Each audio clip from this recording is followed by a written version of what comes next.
Everyone, please welcome special guest, Krimitsos. I had the pleasure of being a speaker at Podfest in March of 2020, right before COVID hit. I think it might have been the last event of the year of everybody being in the same place. And I have to say, it was one of the best events. It was the best event I've ever been to because the culture is something you can feel when you walk in the room. And I just got to say, Chris, I appreciate being a part of something so big, and welcome to the show. No, thanks for having me, and thanks for being part of our community. It takes a lot of energy and effort to make sure that we all feel kind of included in the experience, and I'm just grateful that you felt that. And at the same time, I know you'll agree, it was a weird way to go, like we were all at a high of high because we're at a show, it's exciting, and then we all go home, and within like 48 hours, it's like everything shut down. It was a weird juxtaposition for a lot of us.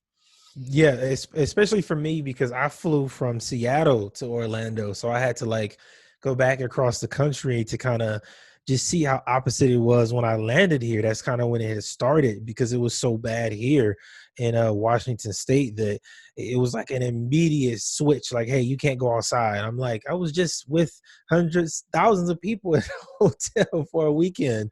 So it was a big shift. So did you know that 99% of podcasters struggle to ever make any money from their show? I'm not kidding you. 99%. Most shows never make a dime from their podcast. That's a problem, obviously.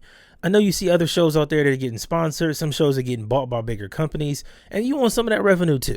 I totally understand. I get it. The problem is most podcasters are not prepared to make that kind of money from their show. They just aren't ready for it because of two reasons. Number one, the lack of a marketing plan.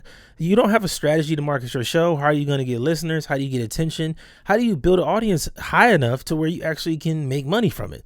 That's a struggle. Now, number two is actually knowing how to monetize, right? Knowing how to negotiate with a sponsor, knowing how to sell your own products. All of this stuff needs to be learned over time. That's why we created Castocity. This is a tool that helps you automate your entire marketing process when it comes to marketing your show. Whether it's you on a solo episode by yourself or if you have special guests, we help you automate that entire process. It saves you a ton of time and make everything super, super easy.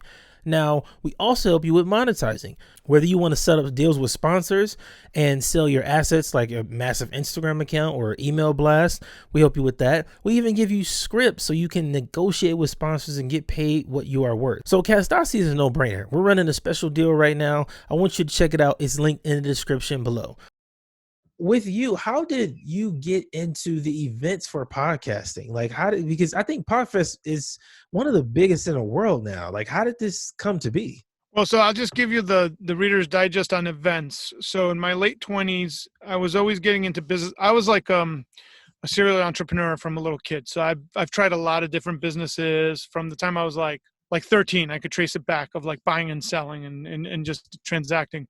So in my late 20s, I had like a period of time where I had money and I was miserable. And I was like, okay, this is not making me happy. So I was like, I took 6 months off and I was single and I was like, let me figure out what do I want with my life, you know? And one of the things I realized was I really love being around people. I grew up in a big fat Greek family, so very communal, like very family orientated. I didn't realize it till I left. Like I left New York, so you don't realize what you have sometimes till you don't have it. Yeah. So then I realized, like when I was in Florida, I was like, wow, I don't have a family. My family is all up in New York, you know? And I realized I wanted that. But then I said, okay, well, if I could reconstruct my family and just take the best parts of it and not, because, you know, there's a lot of, I mean, we could call it dysfunction, but I'll just call it very lovingly a lot of different things that go on with the Yeah. big family. Um, I said, okay, well, I want to create a structure where people don't tell you what you can't do. Like that was one of my rules. Like they empower each other. They don't necessarily judge, and if they do judge, they have an open mind to think differently and to want to like push each other further, if that makes sense. So I want to create that environment. So believe it or not, Chris, in my late 20s, I said, okay, I love entrepreneurship. I love being around business people. I love being around creative minds. So I created a community at that time, and it grew to the largest in Tampa, the city that I moved to, and I sold it. And one of the workshops we did was around podcasting in 2013. And then I started Oh, building the podcast community. So like you picked up, you're a very intuitive marketer. You picked up that I have a skill set at building communities and via live events or virtual Yeah. now too. So that's my skill set. And I know that your questioning was like right on to zero in there. That's kind of what I've been really good at. So I've done over 2,000 live events, and Jeez, that's we're doing wait, quite wait, a few wait. virtual events. 2,000? That's I thought I did a lot. Like I had my first event, a live in person event in 2018 in LA, right across the street from Staples Center. I had like 7 people there, and it was one of the best feelings of my life because I set Absolutely. everything up, did all the teaching. It was like a master class. It was amazing. It was an amazing feeling. So I can only imagine how I felt for you to go from 0 to 2,000 events, man. That is a lot. So yeah, so after that realization, I call it standing in the silence. Every day for 6 months, I asked myself the question, what do you want out of your life? Like, life is really short. And I had lost a mentor a few years prior.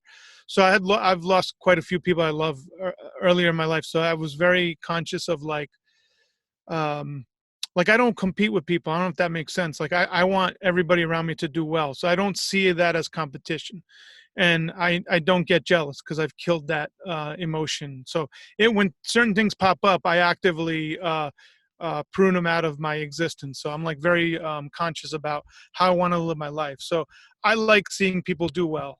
And when I came to that realization, I want to do live events. I created that business community. But what I realized at the time, remember, I'm in Florida, and this was '08, '07, '08. Real estate was what everybody, 80% of my members were people that were in the real estate industry. Real estate crashed. So I lost 80% of my members. So now you're like, how do I fill this gap? And just like you, I'm a marketing guy. I love marketing. Like I can't, if I'm with someone that to talk marketing, we could talk all day long. Like I always love marketing ideas.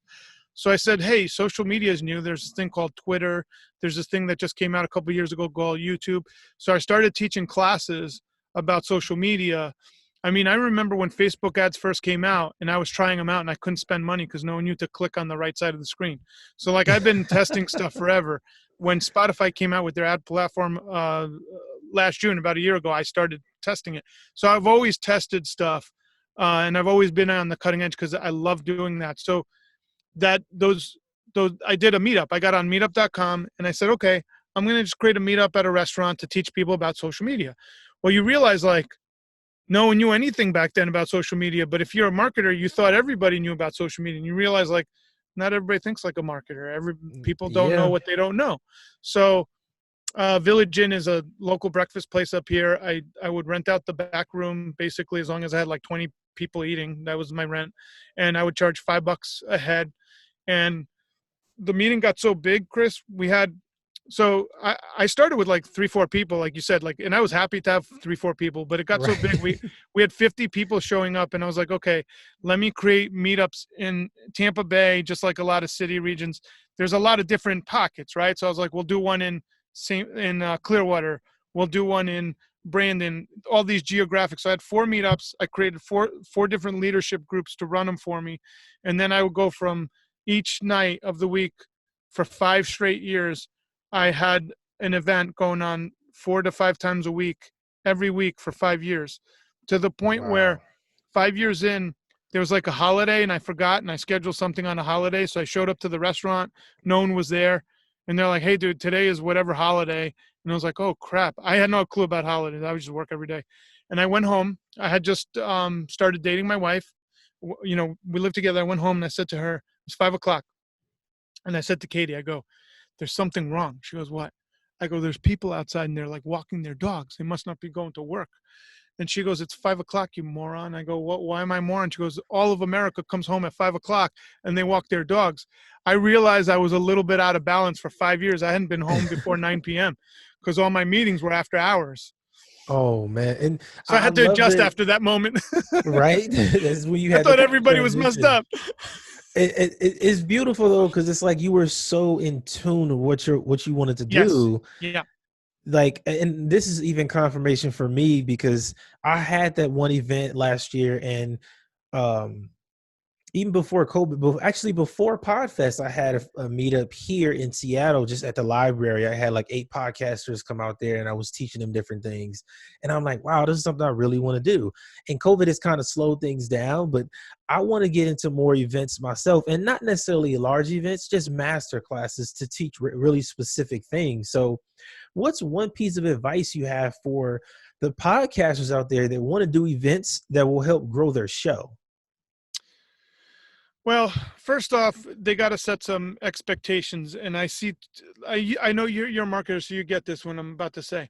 Some people want 100 people overnight showing up at a library or whatever. And okay, luck of the draw, it might happen 1 out of 100 times. That's not how events, like when you're starting out, unless you have a huge following. That's just technically, it doesn't work that way. Um, so I would just say, like, hey, set an expectation of 10 people. Like something that you think is attainable. If you have a big audience, maybe it's 50. I don't know, whatever it is. Set the expectation and be happy with whoever shows up and treat them like gold. So this is a cardinal sin that a lot of beginning promoters do. Let's say in their head, they expected 50 people to show up. Okay. 10 people show up. The first thing they wind up doing is they apologize for not having more people. You just Hmm. told the 10 people in the room that they're not important.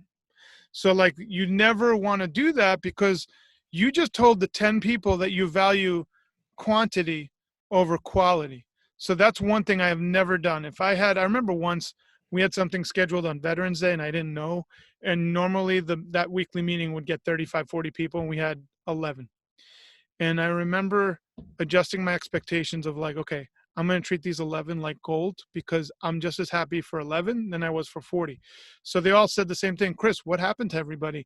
There's something about people in groupthink. They always like evaluate like what happened? Like, is it bad or good? Yeah. So as a marketer, you have to always reframe it for them and saying, what happened was, I'm always very like honest, like, hey, I forgot that unfortunately today's a holiday. So first I want to honor the veterans in the room and the people understand what we're at. But the other thing I said is we have 11 people. Do you guys know what that means? They all looked at each other. They go, what that means is we get to spend really quality time together and go deeper than we ever have before. I still have some of the best relationships from that meeting of making the intention of going deep and not worrying about where the other 30 people are.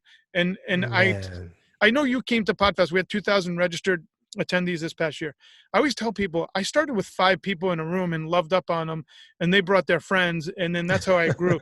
So it didn't get to where, and I built the muscle over thousands of tries. So I'm just as happy. I still do meetups right now, monthly, like you said, it's through Zoom.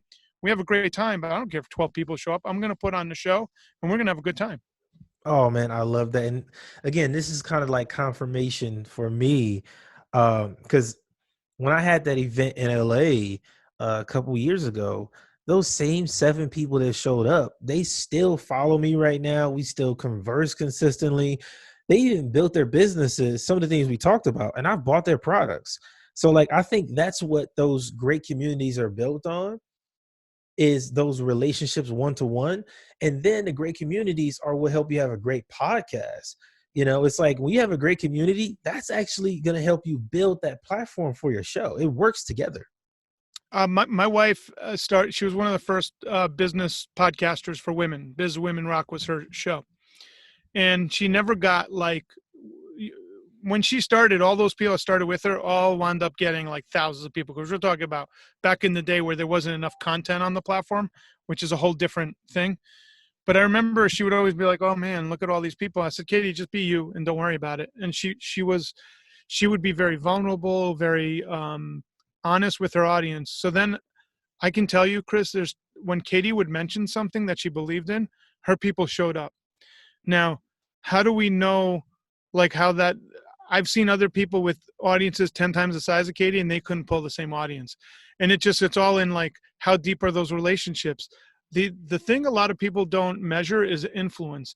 So power is, I have money and I have power. I could buy power with money, right? But Yeah. influence is how many people trust me to listen to me. Like influence is a very unique thing. Like someone tomorrow could be the head figure of a city or whatever because they get elected, right? So there's part of that is they have power because they won an election. But then you have people in the room, they don't have any title and everybody listens to them.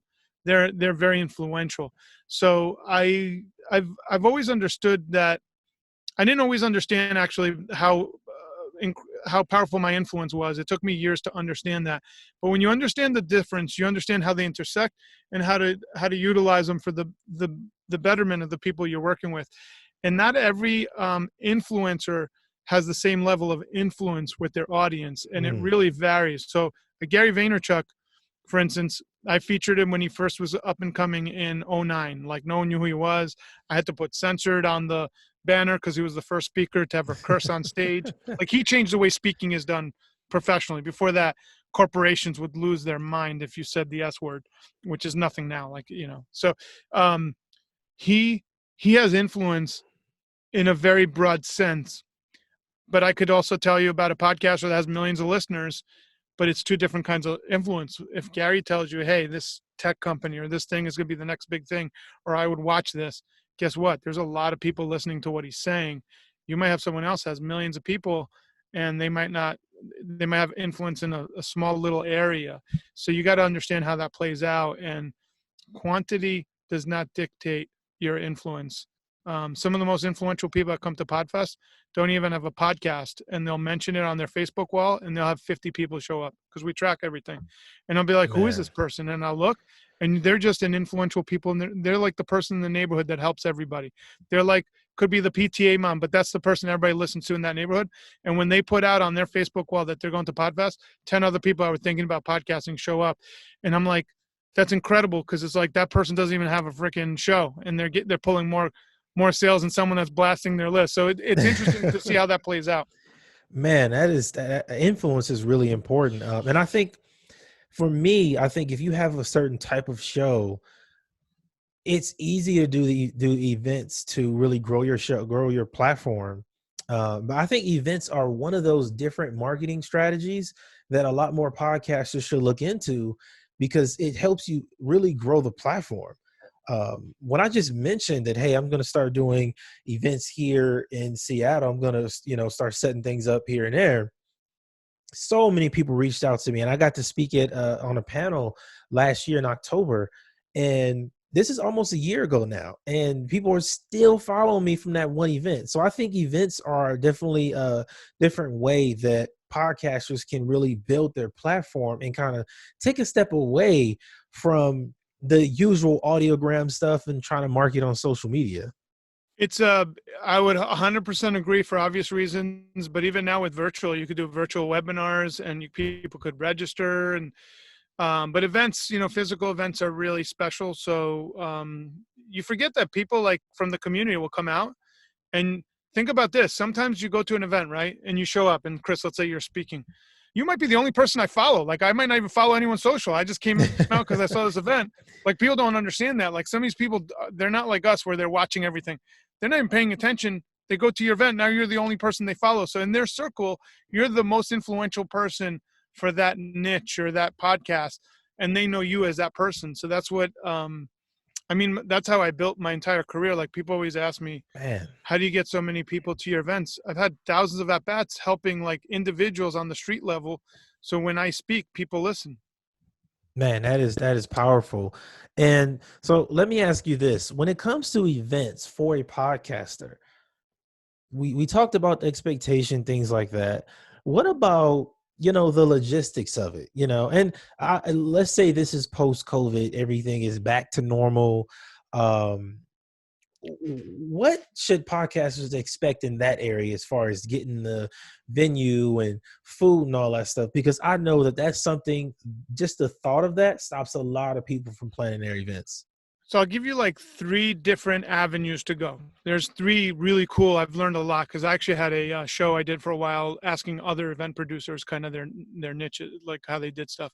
So the first thing is, if you want no stress, like you want to keep it simple, go, like I think you mentioned, this local library. They'll even promote it for you. Um, then they'll set everything up. Obviously, there's probably no food allowed in the library. People can bring their drinks, so you don't even have to worry about food. Depending on the library, some of them have entire rec centers where they could do whatever. But that seems to be a safe bet. Let's say the library, for whatever reason, doesn't want you to have it because some libraries are like, oh, he's promoting his brand or she's promoting the podcast. We don't want promotion. Um, and that does happen. I've had that happen. You then could go to a local restaurant. I like to go to the ones where it's not really stressful. Make sure you got to go visit the site, make sure there's no noise. How to find those: if you go to meetup.com, they actually have suggestions of venues that people use in your city. So that's probably the easiest way to look. Like, you could even try and create a meetup and type in letters, and the different venues will pop up like already pre-filled, because they know where people are having events. So, or you could just go look at other meetups and see where they're holding those events, so you know which ones are the venues that are open to you having events.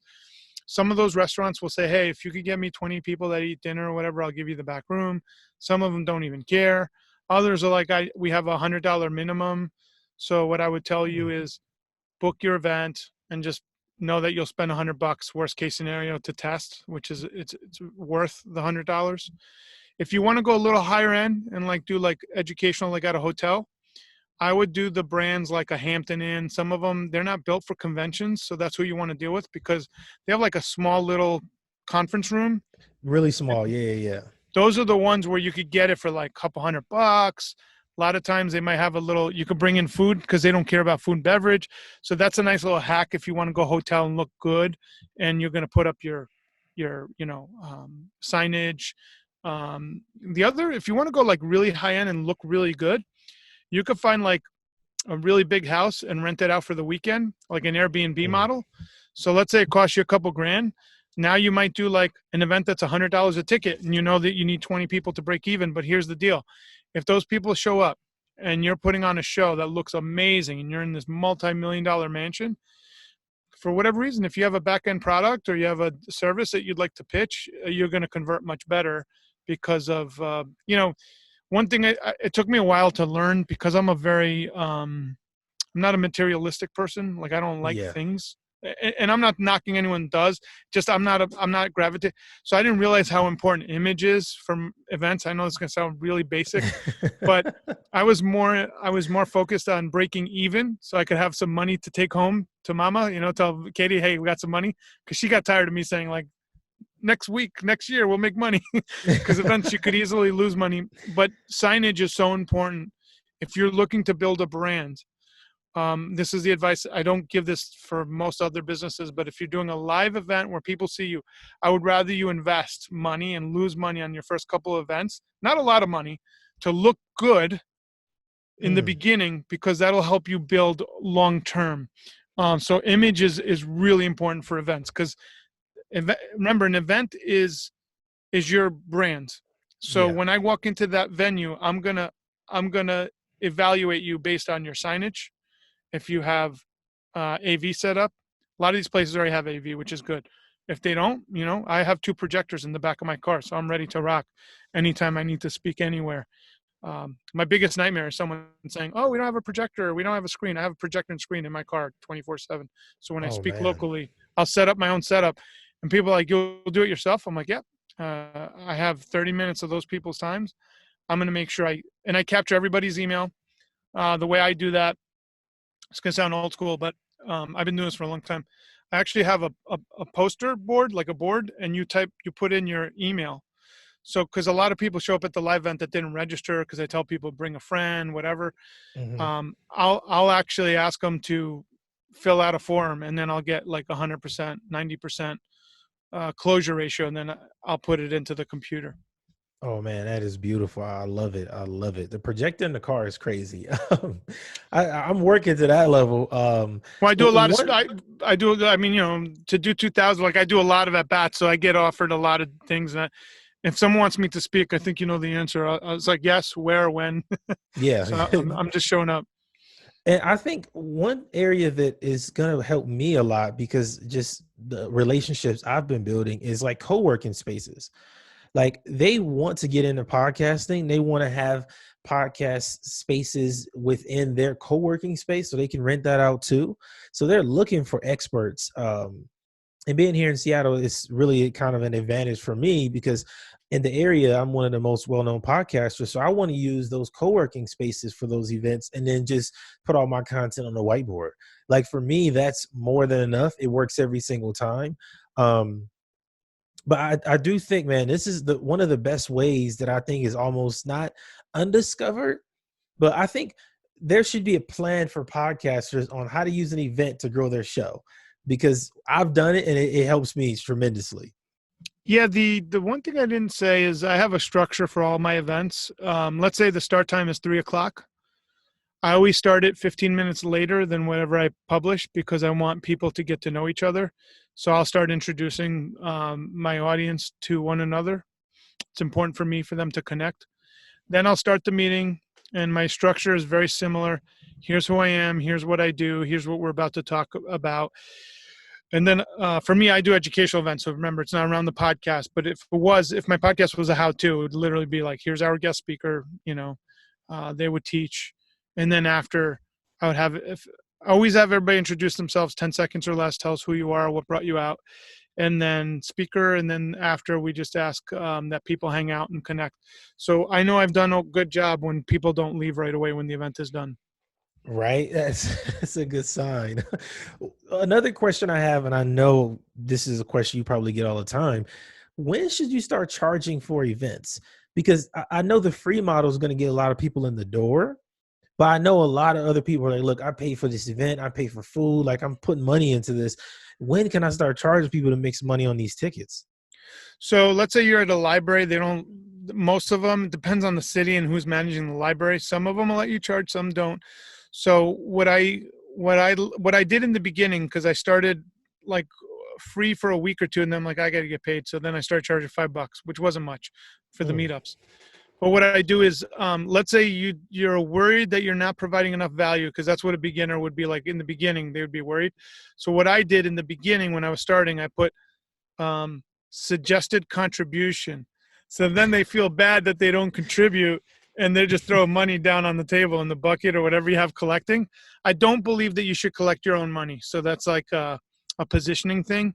So I would rather you have like a place where like a collection basket, almost like in church, or a person helping you, a friend, like, hey, can you come out and work the front door for me? Because people, like I said, they value everything they see in the beginning, and I used to be the everything to everybody. So immediately once I built my community, I would find a volunteer. I was like, hey, can you help me when I'll just do the call to action, you're the one that collects the money. They were happy to do it. mm. So that's if you're collecting money on site. If it's on Eventbrite, they have to prepay. That's great. What I would say is, if you're worried about money collection, you have to set a value to what you're providing. So let's say, I don't know, it's a $20 ticket. Like in Seattle, what's $20, right? It's a big city, $20, not much. But I would say, in the definition, I would say, hey, we understand that everybody goes through different things. If for whatever reason, um, right now, whatever the price is, you need assistance, email us. We never want to let money stand in the way from someone getting this information. So honestly, everybody winds up paying, and very few people ask for that. But you leave that as an open for the people that can't afford it or choose not to. Oh man, I love that. I think that's really valuable, because even then, if somebody can't pay the $20, they're going to reach out to you and say, hey, look, I need help with this. And that's another opportunity to build that relationship on a deeper level. If they can only pay 10 or something like that, or you help them out with parking or something. Like, I think that those little, just a handout to kind of help them up. I think that's really, really valuable long term for your brand. And I think that goes in a presentation as well. So, man, you got some really good strategies here, man. Well, you know what's interesting, Chris? Most of the time, I'll be honest with you, if you're charging like low end dollars like that, people have the money. They just choose not to give it to you. I've had to come to that conclusion. However, what you're saying is true. Sometimes they just want to know that someone cares about them. Like, that's what it comes down to. It's not even the money. They just want to know that you care about them. And it also sends a message to everybody else in the group that does have money, like, you care. And like, I'm very intentional. So these aren't like marketing ploys. These are situations I've been through. After 2,000 times, you see like all kinds of situations. Um, but I always tell people up front when we're doing our events what's expected of them. And I think if I were to leave you like a really good tip for any event, set the expectations up front, because people will rise up to the expectations you set for them, and they'll act accordingly. So because I was doing a lot of meetups, I don't know if you've ever been to meetups, but a lot of meetups are Yeah. just like literally where people meet up at a bar and they just like have conversations. And mine's more of an educational meetup. So I set the expectation up front, like, hey guys, we're here to learn. Here's our structure. When you want to ask questions, at the end, we'll have more than enough time for everybody to interact with each other. But in the process of this hour, this is what we're doing. And the cool part is, man, everybody just supports each other, and I always let them know, like, hey, we're in a group, therefore we have to act in respect to the group. So that way you don't have that one person that just decides to talk in the middle of the presenter. It's really exacerbated when the group's only 10 people, because it's like everybody could hear it. Like, not only can you Right. hear them, you know exactly what they're all talking about because there's only two people. So I've been through all that. Once you set the frame, I would say that's the most important thing about promotions, is you have to set the frame and the expectations. And then the second most important thing is, if you know you have 8 people showing up, only set up 8 chairs. Like, most people over set up a room, and the first thing that happens in the attendee's head is, oh, I guess he or she was expecting more, and this Mm. event wasn't a success.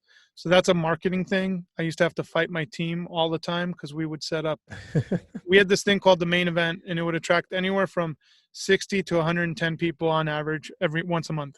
And I would tell them I only want 60 chairs set up, unless I knew it was a hot promotion, right? And they would be like, no, we're going to set up 90 because just in case. I'm like, no, 60. And then they literally, for a full year, I would take down 30 extra chairs and pile them up in the back. And I'd be in full suit, tie, the whole deal. I'm dealing with business people. Eventually, they understood, like, that's not a negotiable rule for me. Like, I'm not setting up 100 people and 50 people show up, and then they go back and the pictures look empty, and they go back, tell everybody, yeah, I was okay. Meanwhile, you might have the best speaker in the world. They're judging the chairs. It's the weirdest thing, but it's a very true thing in promotions. Always under set up your room. That sounds like a psychology thing, like, yeah, you can have 50 people coming, but just set up 30 chairs. So then it's better to go out and have to set up more chairs and make more room for people, because now in their mind as a guest, they're like, wow, this is a hot spot. I got one of the last chairs. Like, that's much better than, because one thing I noticed too with our generation, younger people, they're like, well, I want to put this on Instagram. So at the event, they're going to be doing this on their phone. So you want the That's room to right. look full. You want it to look good. It has to be Instagrammable. Like, that's the word. Like, and I think that's why presentation is important as well, because I know I want people to come to this event and take pictures and use the hashtag. Like, that is, man, it's super valuable. I really think events is another avenue podcasters should be looking into, because it's long term. I think it can do a lot for your brand. In the beginning, you might have 5 people, but like you said, that's where you started, and now you have thousands. Yeah, you could even have, like, yeah, the other thing that I'll tell you, you never know who's in the room. So I run the Florida Podcast Association. So that's a group of peers, other podcasters. And one time I was consulting on the family friendly niche of Apple. I had a client that I was discussing about, hey, he wanted to do something with his kid. He was a friend of mine. So I said, hey, you should really do the kid friendly joke of the day. And he goes, why is that? I go, because humor is the number one niche. Everybody listens to comedy podcasts, but there's nothing for children. So I said, it's going to hit. This was a few years back. He came back and he said, I'm going to call my show The Bodaciously Awesome Family or something. And I go, dude, no one could spell bodacious. And I had 3 friends of mine in a room. We all tried to spell it. All 3 of us misspelled it differently. So I said to him, good luck with that, but it's going to be tough for people to find it because you can't spell the name. Comes back a month later. He's got like a couple hundred people listening per show. And I was like, holy crap. What it told me was there was not enough content in that niche on Apple's category. So I told Katie, my wife, and I was bitching to her. I go, I gave this guy the $1 million idea, the kid-friendly joke of the day, and he didn't do anything with it. And she goes, well, why don't you do it? And I use the excuse, I don't have time. I'm a busy person, my ego. So, which is technically true, right? All of us could say we don't have time. She goes, when have you ever let that? My wife's like a really good, like, Yoda for me. She goes, when have you ever let that limiting belief stop you? Mm. And I go, okay, good point. What do you mean? She goes, well, you know a lot of people. Why don't you figure out how to partner with someone or scale it out? You'll figure it out. So I wound up that 2 days later, I had my meeting. At my Florida podcast meeting, we have a comedian. None of his jokes work except if you were 3 to 5 years old. He does all these dad jokes. So I said to him, I said, would you like to write jokes and record them for my podcast? He goes, what's it called? I go, it's called the Kid Friendly Joke of the Day. He goes, sure. So we signed a contract. So I produce all the shows. He's the creative director. We now have the largest network of shows for children. It's called the Kid Friendly Network. We have Joke of the Day, Geography. We have Dinosaur Fun Facts. We have Disney Fun Facts. We have Animal Fun Facts. Literally, we have 7 shows. You'll never see me promote it because it works. People download them. People get them all over the world, and we get to teach people all kinds of stuff. So it's pretty interesting. Oh man, that is amazing. And see, this is why I want to have you on the show, because I just know you have so much information, and a lot of podcasters need that right now. One thing that I want to do with this show is really make it normal, even more normal, for podcasters to invest in themselves and their training and their growth as a host, so that they can get the results they want. Because I think the problem we have right now in podcasting is a lot of hosts aren't yet comfortable with, okay, I'm going to invest and pay this money to learn how to be better at interviews, or I'm going to invest in better equipment. It's normal for YouTube, it's normal for all the other stuff, but it's not normal for podcasting just yet. We're still getting there. But I think as this platform grows, that's something that is going to change. Well, so to dovetail into what you're saying, when I started the Kid Friendly Network, the number one question business people would ask me, do you make any money on it yet? Do you make any money on it yet? I'm like, no, I don't, but I will. They're like, are you so sure? I'm like, yeah, I'm very sure about it. I just got to wait my time. 2 years later, now it's monetized. We have ads on it. There's a lot of downloads. But there is this mentality, and it may be because we haven't grown yet, because YouTube's been around for quite some time. Now that a lot of the monetization is really flying into the podcast industry, people are investing. But I would agree with you wholeheartedly. Invest before you have to, because that's when you have the strategic advantage, where you're doing better and you're learning. My wife is like, I really honor and love my wife because she's always invested in herself, and it shows up. It shows up in like financial numbers, believe it or not. Maybe not right away, but it shows up because you're doing the hard work that most people wouldn't do. It shows up Yeah, in the download numbers. Eventually, that translates to money. man, exactly. And you hear it, people. That's where you got to get started. So, Chris, thank you so much for being on. What website do you send all your traffic to? Where should people find you? Yeah, I know we have so much we talked about. So there is one, krimitsos.com, that has all my projects. But if you want to get involved in podcasting, I would go to Podfest Expo.online, or vidfestexpo.com. We have a lot of different sites. So just find me on social media. Let me know how I could help. I'm on Facebook, on all the platforms, but most active on Facebook. All right, man. Thank you so much for being on. Thanks, Chris.